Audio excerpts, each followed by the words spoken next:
дүр эсгсэн ардчлал гэж ярьдаг шиг тий магадгүй дүр эсгсэн гэр бүлүүд маш ихээр үүссэн байгаа. Нэгэн цаг үед тийм ээ. Энэ дүр эсгсэн гэр бүлээс ээжийг хийж тоглоод байгаа, аавыг хийж тоглоод байгаа, гэр бүл болж тоглоод байгаа. Энэ амьдралаас магадгүй хүмүүжлийн дороотолд орсон хүүхдүүд маш ихээр гарч ирж байна.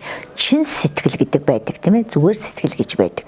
Тэгэхээр чин гэдэг энэ сэтгэл ээжээс ааваас жаахан л дутах юм бол тийм ээ чин гэдэг сэтгэл хоёр ингээд одоо амжилт гэдэг зүйл хоёр талаасаа ингэж өөдөөсөө бие биенлүүгээ тэмүүлж ээж ерөөсөө нэг нь ингээд болгочих гээд хүүхдээ хүмүүжүүлчих гээд нөгөөх нь ингээд цухтаагаад залхуураад гэдэг юм уу бэлэнчлээд хүүхдээ ингээд зөнд нь ингээд багш нь хүмүүжүүлчин ээж нь эмээ нь хүмүүжүүлчин гээд өөрөөсөө ингээд өөрийнхөө хүүхдийг өөрийнхөө тээж төрүүлсэн өөрийнхөө мөнхийн амьдралыг залгамжлагч тэр хүүхдэд цаг зав зарцуулаагүй өдөр болгон 30 минутыг 3 минутыг үр хүүхдэд зарцуулж чадаагүй хайрын гүн дутагдалд байлгасан ганцаардалд байлгасан үл хайхралтанд байлгасан за энэ хүмүүжлээс үе тэнгийн дээрлэлт гарч ирнэ өөртөө бүрэн итгэлгүй магадгүй тийм ээ аав эсвэл ээж үсэж байгаа эсвэл ээж нь маш хахир ширүүн ханддаг